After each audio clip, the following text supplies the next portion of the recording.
Hello, my friends, and I hope you are having a wonderful day. First, I wanted to start off with this very amusing meme that Gaming Memes at VG Humor posted.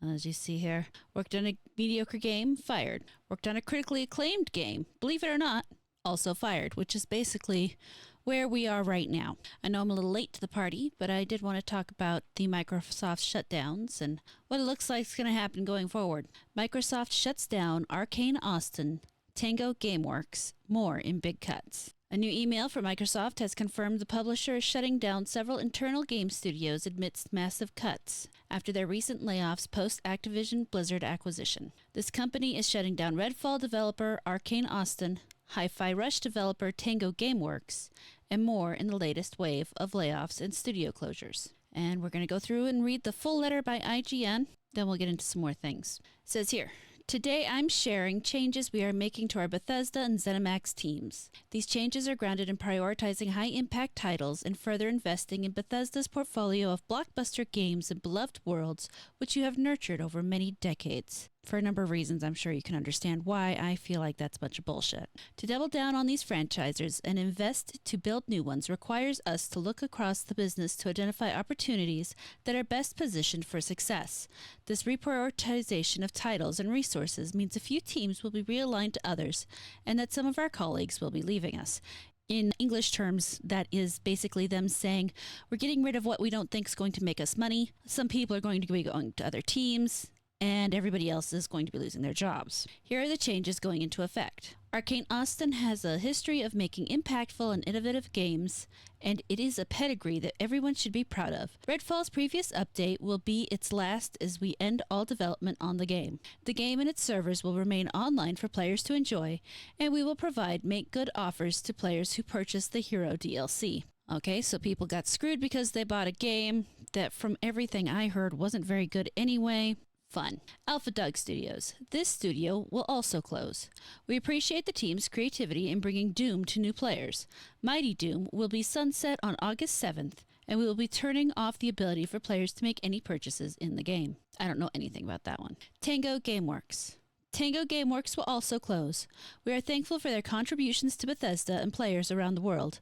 HiFi Rush will continue to be available to the players on the platforms it is today. Roundhouse Games. The team at Roundhouse Games will be joining ZeniMax Online Studios, ZOS. Roundhouse has played a key role in many of our recent game launches, and bringing them to ZOS to work on The Elder Scrolls Online will mean we can do even more to grow the world that millions of players call home. With this consolidation of our Bethesda studio teams so that we can invest more deeply in our portfolio of games and new IP, a small number of roles across select Bethesda publishing and corporate teams will also be eliminated. Those whose roles will be impacted will be notified today, and we ask that you please treat your departing colleagues with respect and compassion.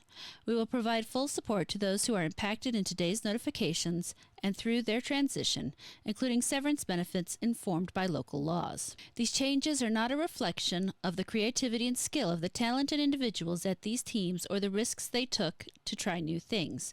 I acknowledge that these changes are also disruptive to the various support teams across ZeniMax and Bethesda that bring our games to market. We are making these tough decisions to create capacity to increase investment in other parts of our portfolio and focus on our priority games. In other words, they don't want to worry about new titles, they just want to create old things that they think will make the money. Bethesda remains one of the key pillars of Xbox, with a strong portfolio of amazing games and thriving communities.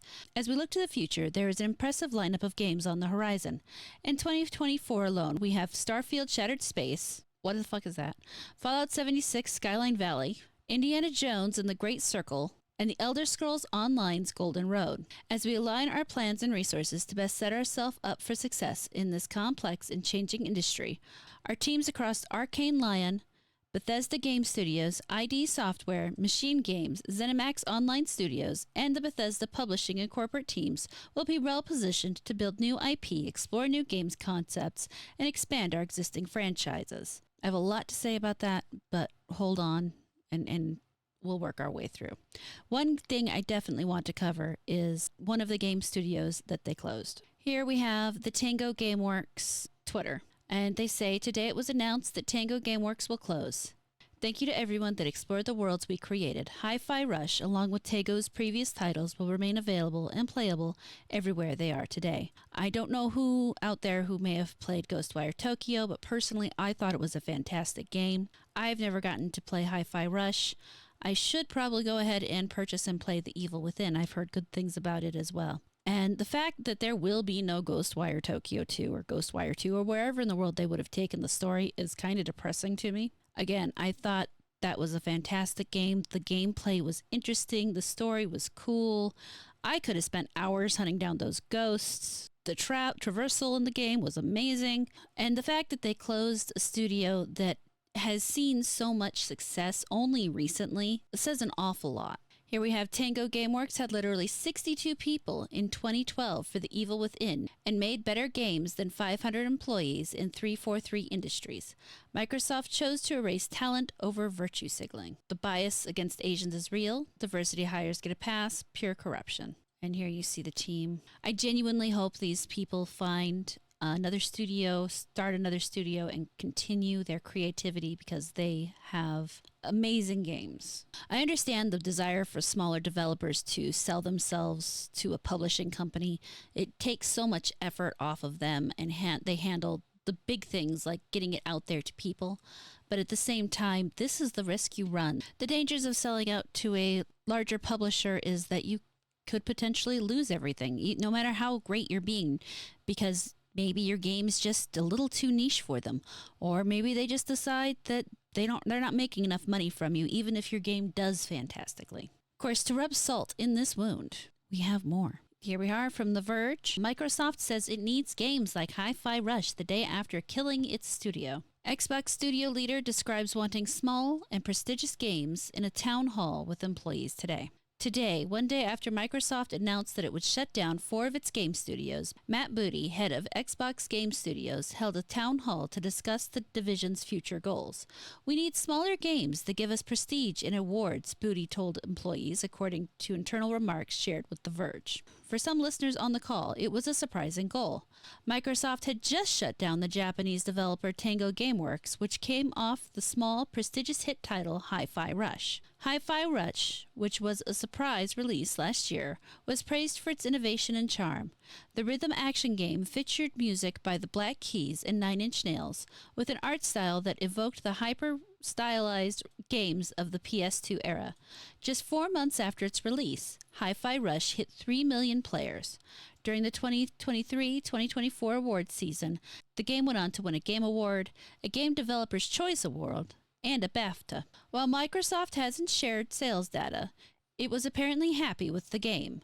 When rumors swirled that it wasn't doing well commercially, Aaron Greenberg, vice president of Xbox Games Marketing, wrote on that HiFi Rush was a breakout hit for us and our players in all key measurements and expectations. Here's his tweet. HiFi Rush was a breakout hit for us and our players in all key measurements and expectations.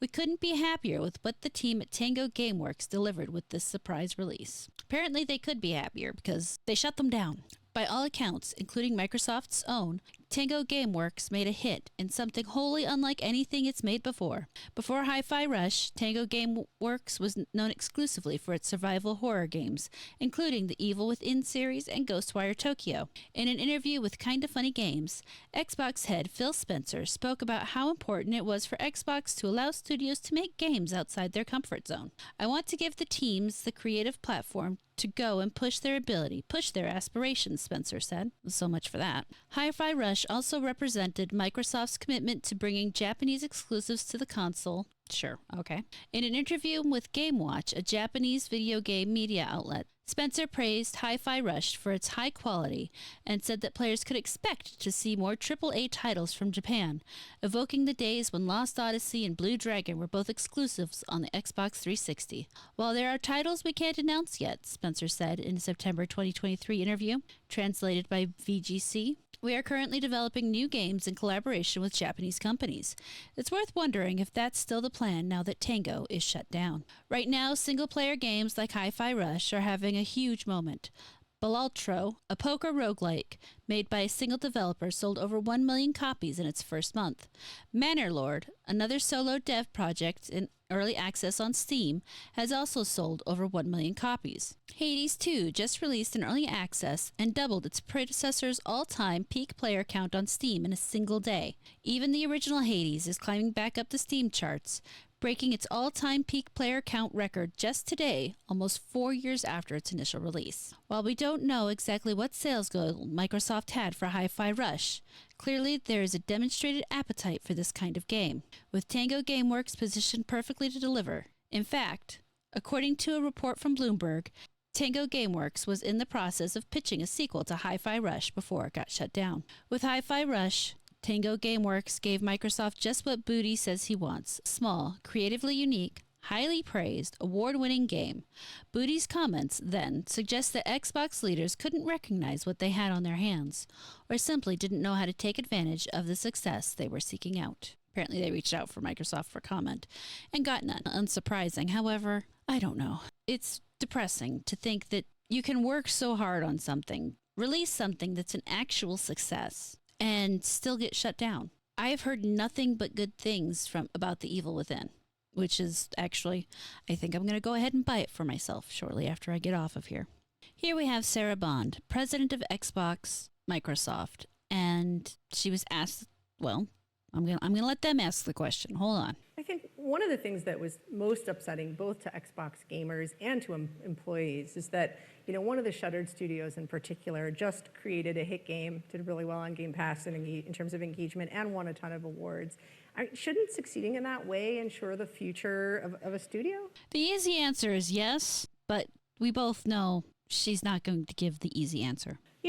One of the things I really love about the games industry is it's a creative art form, and it means which should mean creative people get ahead, right? Right? Means that the situation and what success is for each game and studio is also really unique. Like, there's no one size fits all to it for us. So in other words, no, she doesn't think they were successful enough. And so we look at each studio. She's very distressed here. You can tell she's very not happy with this question. Watch her eyelids. She blinks a lot. Each game team, and we look at a whole variety of factors when we're faced with sort of making decisions and trade-offs like that. But it all comes back to our long-term commitment to the games we create, the devices we build, the services, and ensuring that we're setting ourselves up to be able to deliver on those promises. And not a single thing in there really mattered to the question. She said a bunch of nothing. She literally just said, we evaluate each studio to see if they're making us money, and then we do what we need to do to move forward. In other words, they don't care about the creativity. She talked about the creativity, but they don't care about the creativity. They only care if it's making the money or not. So one of the real questions here is why are these game studios getting just closed? Why are they getting closed off instead of able to buy themselves back, or even just shuffled around within the company?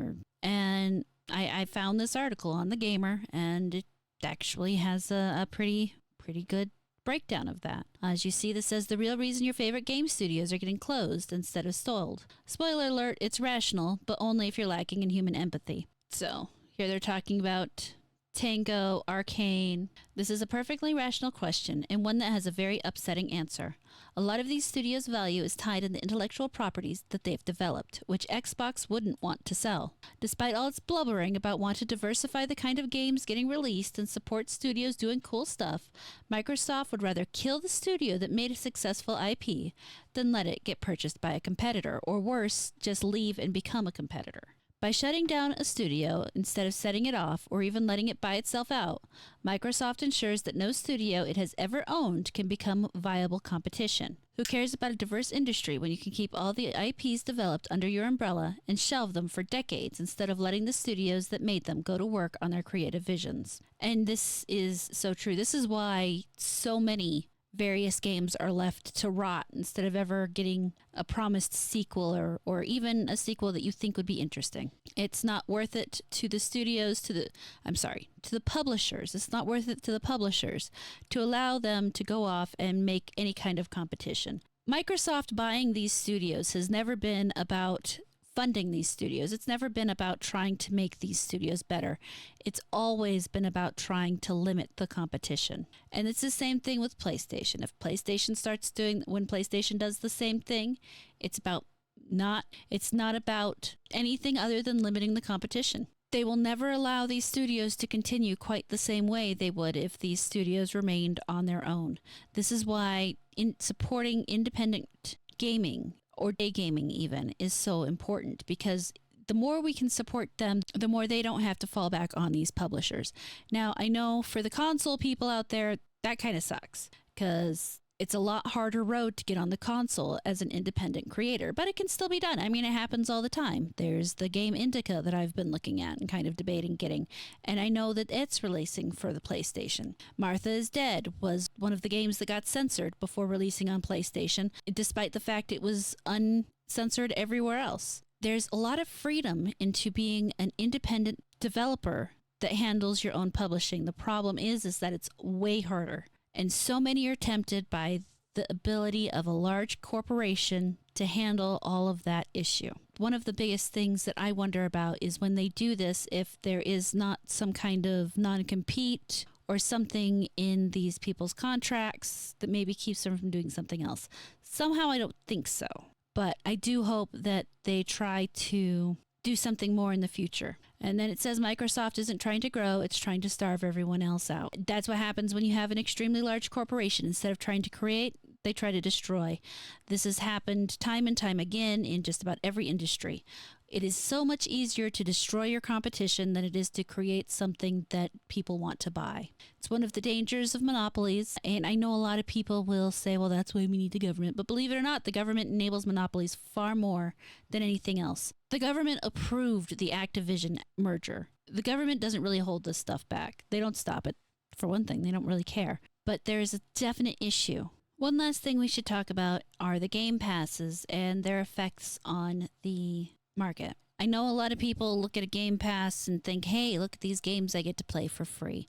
And sometimes it's kind of really cool because, for example, on PlayStation, I love being able to play Wild Arms 2. I love that game. And to be able to play it again, even if I'm just streaming it, is awesome. There's another game, Eternal Sonata, which is a game about Frederick Chopin's life. And it's a really cool game. It's all musically based and it does a great job.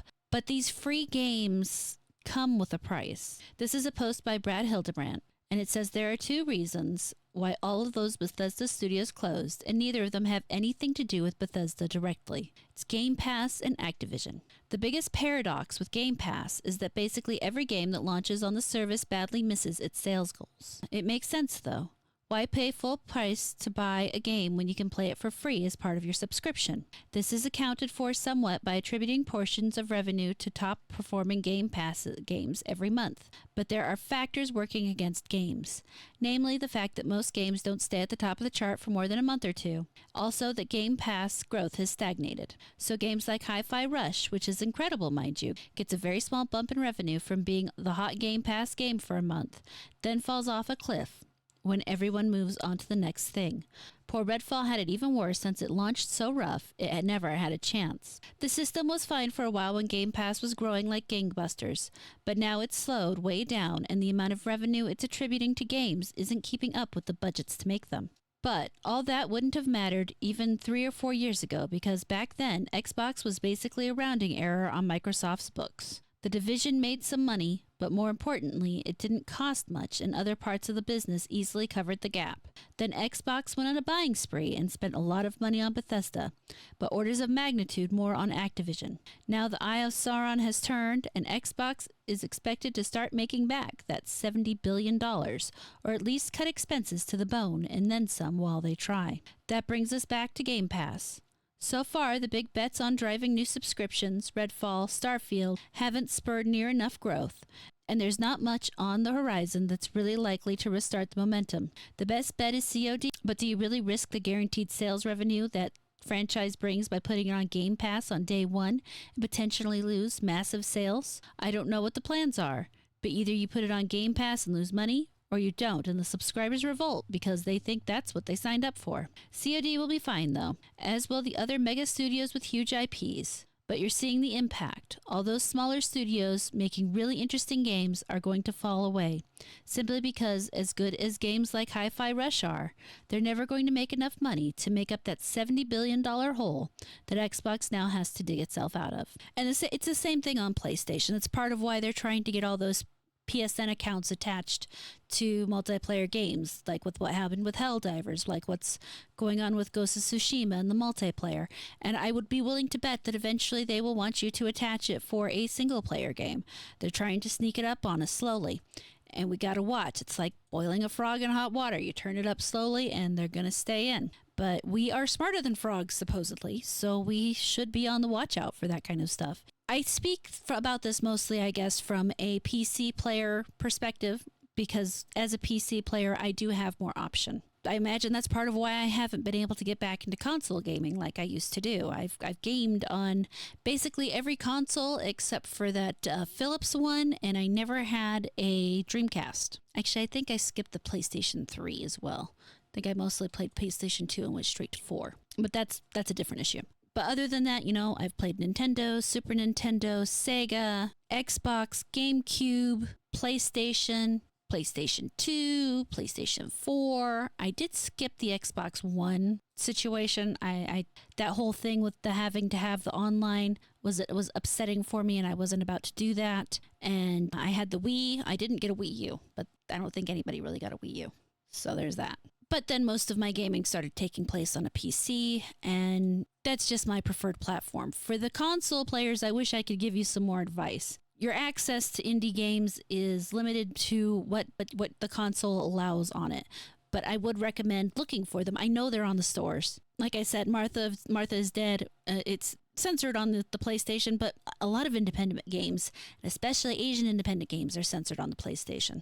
We are in a situation where, because of current day issues, we're all more selective with our money, and we have to start teaching these companies that if they're not giving us what we want, they're not going to be able to pay their bills, because without us, they can't pay their bills. And right now, Xbox has a $70 billion bill that they're having to dig themselves out of. I guess the overall, the short and sweet of it is play independent games, stop supporting Xbox and Sony, support AA studios, and I hope to God that these creatives that have lost their jobs unfairly because they did what they could, and some moron in a suit decided that their creativity wasn't good enough for us, that their creativity wasn't what they wanted, and instead they decided to keep their hard work but release them from their jobs. I hope they land on their feet somewhere, and I hope to see amazing things from them. Right now you are seeing amazing things from other developers, but it's time for us to start making these decisions in a thoughtful manner, and we can do that. It's not that hard.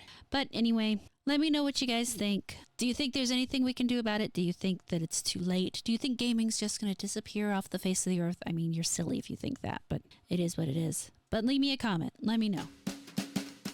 Thank you so much for watching this video. I really hope you enjoyed it. Please like, comment, subscribe, and turn on the notifications. If you really liked it, you can feel free to share it around, and I will catch you later.